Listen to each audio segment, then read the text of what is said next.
Welcome to Encounter Wargaming, I'm Jay, and today we're going to be making some cool little throw pieces for our This Is Not a Test table.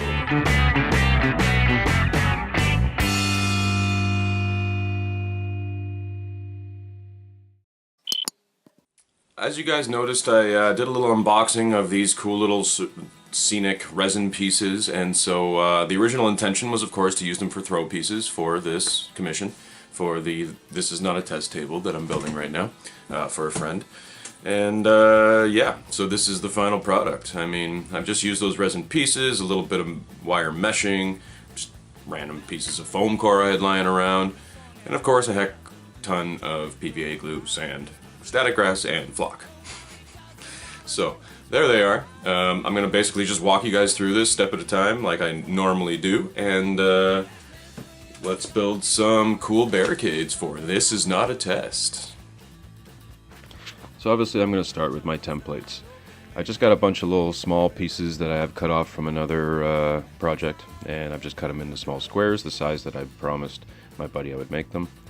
And then I'm just chopping up popsicle sticks.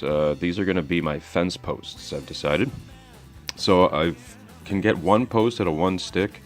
It's about half a stick tall for each post, I guess. So yeah, each post is going to be 2 sticks, if that math makes sense to you. So I've decided to do 8 of these, and I had a whole lot more than 8 of these pieces of foam core left over. So I've just decided to cut a few of them into a bunch of little pieces, and then just kind of make them look rough, not quite straight. So these are going to be my ruined walls, right? So I'm just taking a knife, going at them at random angles, ripping pieces off them, trying to make them look like crumbled concrete. So once I have my bases, I'm going to start sticking on my posts. I'm going to decide where I want all my little fences. And as you can see in the center of the table there, I hope you can see that properly, but I have some wire mesh that I'm going to use as the fence, like the actual fencing itself. So once I have my posts all in place, though, that'll give me a frame that I can place my mesh on. So as you see there, I'm just lining them all up, getting them all ready to put together. And then once I have all my pieces glued and standing up straight, I'm just going to throw a couple beads on each fence post, throw down the wire mesh, and then cover up the ends with the second piece of popsicle stick. And then if you noticed, I know it's in high speed right now, but if you guys noticed, after I put the second stick on, I actually used the hot glue to sort of caulk the sides of the post, like seal it in, so that way when I paint it later on down the road, it'll at least look like one solid shape instead of 2 popsicle sticks put together. And there's my ruined walls, so same thing, just throw a bead of hot glue underneath, put them wherever you think you'd like them. I'm trying to make these pieces as random as possible, so I'm just kind of throwing them haphazardly, not really taking too much consideration about, you know, how they're going to line up with each other or anything like that, because I expect that these pieces are going to be spread throughout the board, just as this extra line of sight blocking and what have you down alleyways and stuff like that, right? So there you go. Throw all my walls together and my fences together. Now that I've got all that together, I'm just going to add some small details. So I got a little bit of this wire mesh left over on the parts of the fence that are like, I guess, the edges of it. I've just decided to attach little pieces to make it look like the fence was at one point one continuous line that's been broken, right? And just throw a little bit here and there around some of the other pieces, just to sort of tie them into each other, since now I pretty much have 4 fence pieces and 4 wall pieces. I want a little bit of the wall on the fence pieces and a little bit of fence on the wall pieces, if that makes sense. And then now that I've done that, I'm just going to spackle the entire base of each one. And at this point, I've actually taken my resin pieces and I'm just going to stick them into the spackle. Rather than gluing them on their own and then spackling around, I didn't want the spackle to like get on top of any of the pieces too much. So that's why I spackle it first. And then throw down the pieces on top of the spackle, and once that's dry, they should actually hold into the spackle and not come back out in the future. Especially because we're going to be putting layers of PVA and paint and all kinds of stuff on here. So once the spackle's dry, I'm just painting on some PVA glue. And in the past building tutorials, if you guys noticed, we sifted out or strained out the coarse rocks from the fine sand, because we use the fine sand to make that textured paint, if you guys remember. So I'm left with all these coarse rocks, and so what I've decided to do is paint just PVA glue near the walls, near the fences, up against the objects, and then use the coarse rocks to put there first, just as like remnants of the crumbled wall and what have you. And then once that's dry, I'm going to go around the rest of the base and just put my playground sand, the mixture of both fine sand and like gravel pieces. And that'll just create like two different elements of the sand instead of it just being straight sand. It's like clearly there's more rubble near the broken wall, which actually makes, you know, it a little more realistic. That extra little step is just going to add that subtle layer of detail that, you know, isn't really noticed but makes a big difference, if you know what I mean. And then once my PVA glue's dry, I can prime them. So I've just got some black trim-clad matte rust paint, like no gloss, no nothing. Make sure it's matte colored, because if it's gloss, not only will your piece be shiny, but it'll be really hard to paint on top of later with your acrylics.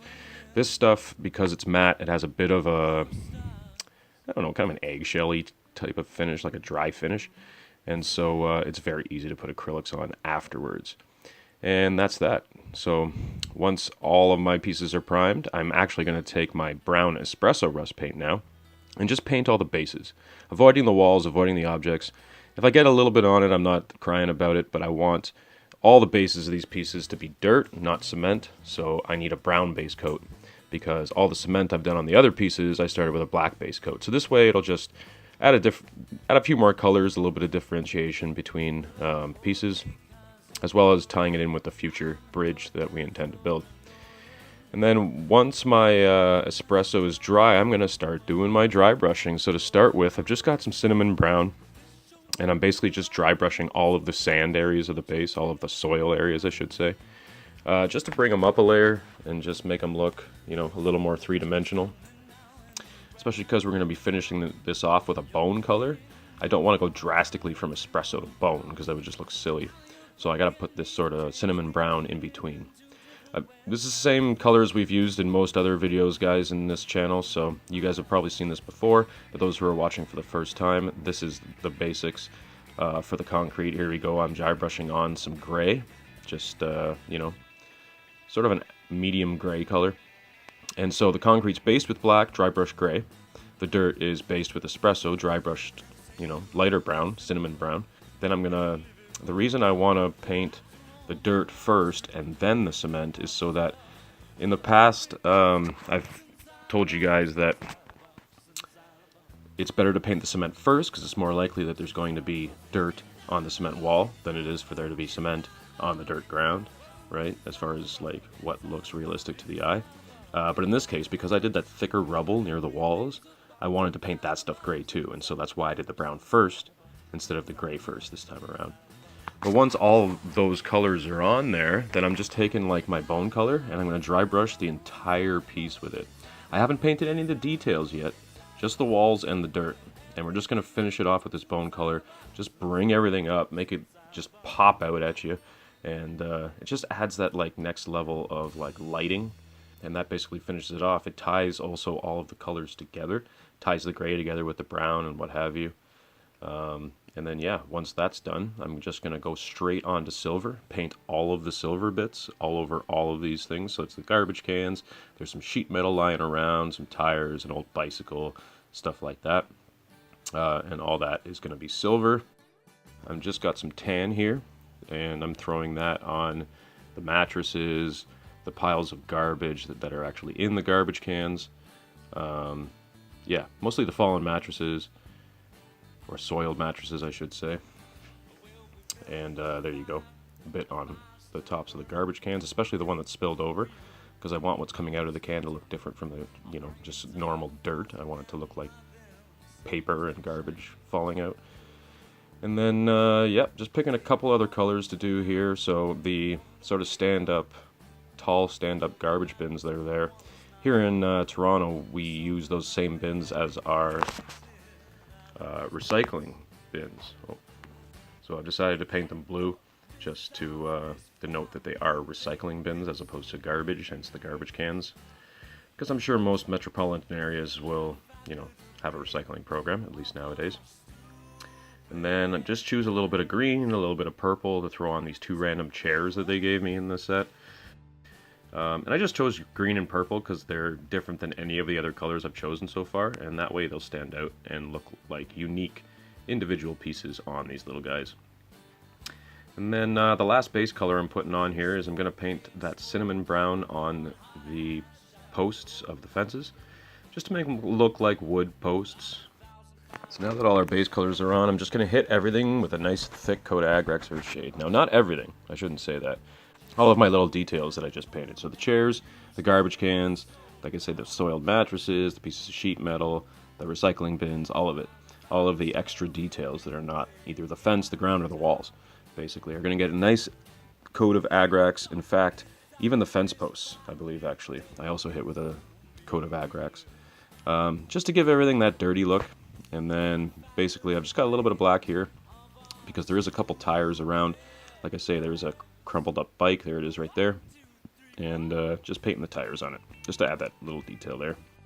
I'm just going to take a little bit of that bleach bone again, and just give a nice dry brush onto the posts, as well as onto the, little black tires that I made. I know you guys are thinking, wow, you're going to dry brush bone over black, but actually, give it a shot, guys. Look at that right there. That's beautiful, right? It turns a nice gray color. Like I say, it just makes everything pop, ties everything together, just finishes it off nicely. And then I've also decided to dry brush the mattresses, since I thought they were a little too dark with just the washes on them. And then, last but not least, we got static grass. So as you can see, I've got 3 colors of static grass on the side of my workbench there. And I'm using all 3 of them, guys. So it's a good rule when you're doing static grass to have 3 or 4 different shades. Start with the one you want to have the least of on there and just put it around in patches.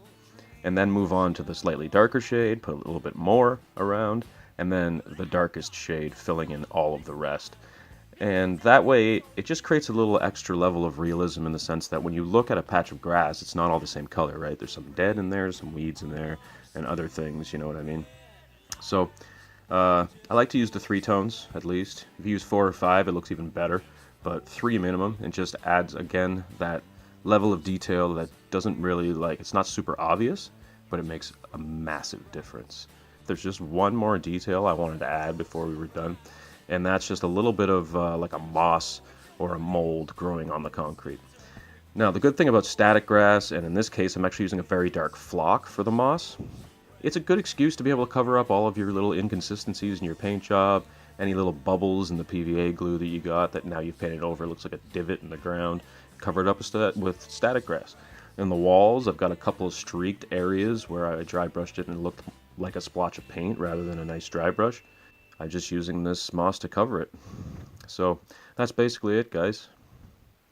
So I hope you all enjoyed that video. It was a lot of fun for me. I love building little throw terrain pieces like this. The thing with the buildings, when I built them, they were a super fun project and all that, but building that many buildings, cutting out all those little squares, gluing everything on, was ridiculously time consuming, and it was very easy to burn out doing that kind of stuff. But stuff like this is just fun, and it adds that next little level, next level to the table. So instead of it just being bare concrete everywhere, we at least have some personality. We've got some dead grass, you know what I mean? A little bit of moss growing on the wall there. Of course, a ruined fence. And thanks to those cool resin pieces that I got, we got garbage cans, we got tires, we got recycle bins. You know what I'm saying? There's even a couple of, let me grab you a couple more here. There's even a couple here where they've got like a little chair. Just kind of neat, and a dishwasher. So there you go. So that's, like I say, those things just add a little bit of personality to the table instead of it just being like, uniform buildings all over the place. And they're just fun little projects to do. I mean, when I do stuff like this for my own table, it's like I build all these big buildings and hills and bunkers and all this crazy stuff. And then it turns out that the pieces that actually I enjoy building the most and that actually make the biggest difference in the appearance of the table are actually all the weird little throw terrain pieces that you put around. It actually just completes everything, and it makes everything look, what's the word I want to use? I guess it just adds detail to it, that you can't really add to a large piece. So anyway, that is what it is. I hope you guys enjoyed that. There's going to be more This Is Not a Test stuff coming up on the channel. I've still got a centerpiece that I got to build for this table. Now I've built all the buildings, and I built the little throw terrain pieces. Most of the stuff's out of the way. But when my friend Raph first approached me to do this commission, His idea was, he was like, dude, I have a vision of this table with a ruined highway bridge in the center of it and buildings everywhere, you know, sort of Fallout theme, but at the same time, you know, zombie apocalypse. And I was like, hey man, sounds great. Like, I look forward to doing it. So, I guess the pièce de résistance is going to be the ruined highway bridge. So stay tuned for that, guys. That'll probably be next week. So if you like our videos, please hit like. That's all you need to do. Hit that little bell and it'll let you know when our stuff comes out. But in order to do that, I guess you'd have to hit subscribe too. So make sure you hit that subscribe button, guys, because we are still doing the Forgebane giveaway. So pay attention for that. As soon as we hit 2,500 subscribers, one of our subscribers, that is our YouTube subscribers, our Twitch subscribers, and all of our patrons, all get entered into a contest to win a Forgebane box. So how awesome is that? So if you want to be entered into that contest, hit the subscribe button, and you might as well head over to our Patreon account too, because if you become a patron, you get 5 entries into that Forgebane contest. But on top of that, just being a patron, regardless of contests, you get a whole bunch more content. We provide our patrons with this content, our normal bi-week, like twice a week content, early, as well as there's a whole bunch of other perks. Like I say, there's bonus behind the scenes content. So when we do series of videos, we usually release one of the 5 or one of the 4 for patrons only. Plus it'll get you 10% off thewarpainter.com, an awesome online website that sells very hard to find paints and brushes and things like that, like Scale 75 and Broken Toad and that kind of stuff. So check those guys out. And if you become a patron of ours, you get 10% off thewarpainter.com. So yeah, like, subscribe, hit that little bell, and jump on our Patreon. Also, if you want to help us out with just a few dollars, you can go to our Spreadshirt page in the description below and buy yourself a t-shirt. And it gets us a few bucks, and it gets you a cool t-shirt with our logo on it, or hell, a hat, a coffee mug, whatever you want. It's all good, and we get a little cut of it. So thanks for watching, guys, and we'll see you at our next encounter.